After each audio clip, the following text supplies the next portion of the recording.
И во пресред на утрешниот празник, рождеството на Пресвета Богородица, имаме една прекрасна вест и нешто многу убаво за сите верници, кое што денеска сакаме да најавиме и двоедно да ве поканиме за таа цел. Наш утрински гостин е отец Спасе. Добре ми дојдовте. Дал ви Бог добре ве најдов. И во исчекување сме на доаѓањето, на пристигнувањето на чудотворната икона на Богородица Троеручица од Хиландар, настан копија, така, настан кој што го чекаме со нетрпение и со радост сите ние. Да, убава вест во секој случај. Добро утро уште еднаш на сите гледачи на телевизија Алфа. Утре, односно со вечерната богослужба, започнуваме со празнување на празникот Рождество на Пресвета Богородица, чие име го носи и храмот кој што се наоѓа во центарот на Скопје.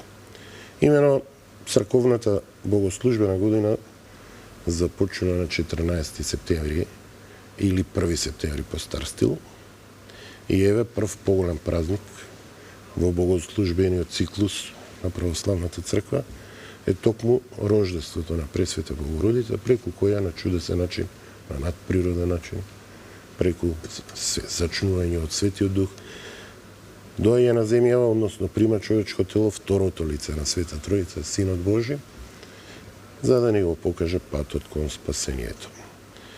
Во чест на овој празник, веќе 10 години, во храмот посветен на Рождеството на Пресвета Богородица, по вечерната богослужба, која е во очи на денот, има литија низ центарот на Скопје, на која се носи централната икона во храмот, која е посветена токму на празникот Рождество на Пресвета Богородица. Еве, оваа година по Божја промисла имаме таа среќа да добиеме идентична копија од иконата на Пресвета Богородица Троеручица или Трирачица на македонски, ако сакате полесно да се разбере што значи тоа. Сега, наредно е да објаснам зошто е таа Богородица Трирачица, Троеручица и зошто е чудотворна всушност. Имено иконата потекнува од некаде крајот на 7 век и била во собственост на Свети Јоан Дамаскин, еден од светите оци и учители на црквата, кои што оставиле зад себе дела неисцрпни, со неисцрпно сознание за Бога. Тој на почетокот на 8 век бил мирјанин, тоа да се разбереме на почетокот, работел на дворот на калифот на Дамаск, денешна Сирија, кој бил седиште на Антиохиската црква, но потпаднал под исламска власт од страна на арапите. И калифот, бидејќи мноштвото население било христијанско, за да знае како да има каква комуникација да има со него, го ангажирал токму Свети Јован Дамаскин како мирјанин се уште. И толку многу го засакал што навистина на дворот Свети Јован Дамаскин ги имал сите удобства, што би се рекло, световни.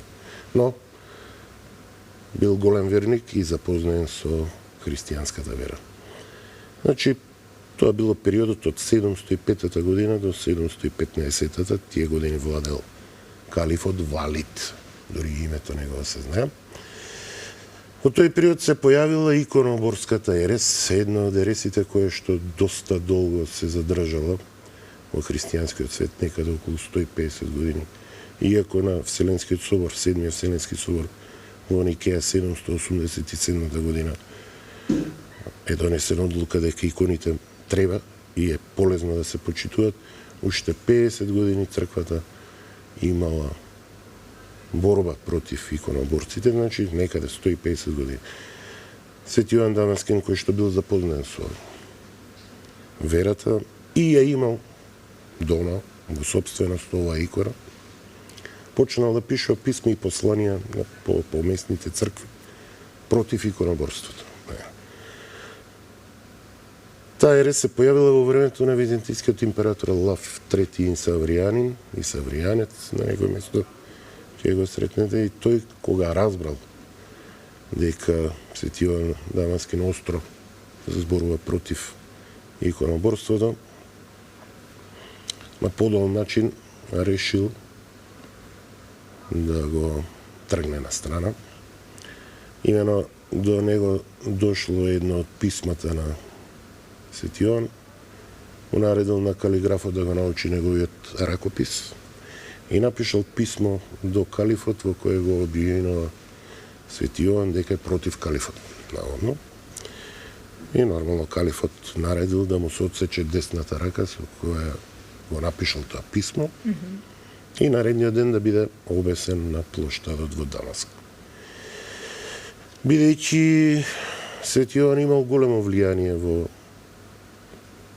тоа време во Дамаск, измолил раката да му биде вратена, дланката да му биде вратена, и вечерта ја ставил на местото каде што била отсечена и пред иконата се молел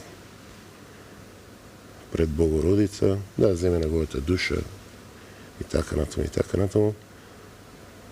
Уморен од болки, од измачување, заспал пред иконата. Во сон му се јава Богородица и му вели: стани Јоване, ти си излечен. Раката И на вистина, кога се разбудил, видел дека раката си функционира и си е на своето место, само таму каде што била пресечена имало црвена линија. Кога видел калифот, се покајал што го направил тоа, видел дека човекот на вистина е безгрешен, што би се рекло, само Бог е безгрешен, и побрал прошко од него. Свети Јован прифатил извинувањето, нели, но решил да се замонаши. Заминал во манастирот Свети Сава, освештен во Палестина, каде што и ја понел таа икона, но претходно од сребро изработил дланка која прицврстил на долната лева страна од иконата. Е сега историјата на иконата, како од Свети Сава освештен стигнала до Хиландер, е поголема, така поопширна.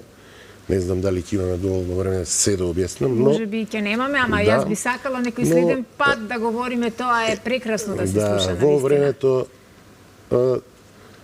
ја преземал од Свети Сава освештен Свети Сава Српски и однал на Хиландер. Тој бил монах на Хиландер, отишол на поклонение во Свети Сава освештен во Палестина, се случило таму нешто и иконата на Троеручица ја однал во Хиландер. Во времето на цар Душан, кој се смета дека бил крунисен токму во Скопје, ја земал таа икона од Хиландер и се смета дека извесен период престојала во Скопје. Точно во кој храм не се знае, се сметало, некој смета дека имало храм на Калето, некој во Стара Чаршија, некој смета дека на сегашното место каде што е храмот, други четврти на некој друго место, но се знае дека извесен период иконата престојувала и во Скопје и од тогаш најверојатно Бог Пресвета Богородица е заштитничка на градот Скопје. Од таму заминава во Студеница, од Студеница манастирот во Србија, кога османлиите се заканувале да го плячкат, монасите сакајќи да ги заштитат вредните работи, ја ставиле иконата на прицврстиле на самар од едно магаре и го пуштиле магарето по Божја волја да оди. Каде ќе стигне? И магарето поминало цела Србија, Македонија, стигнала пред Хиландер, застанало на одредено место. Монасите го забележале, ја земале иконата, магарето паднало мртво, во чест на тој настан изградиле одреден споменик и секоја година на 25 јули или 12 јули по стар стил, кој ден е посветен и на оваа икона, вршат литија од манастирот до тоа место.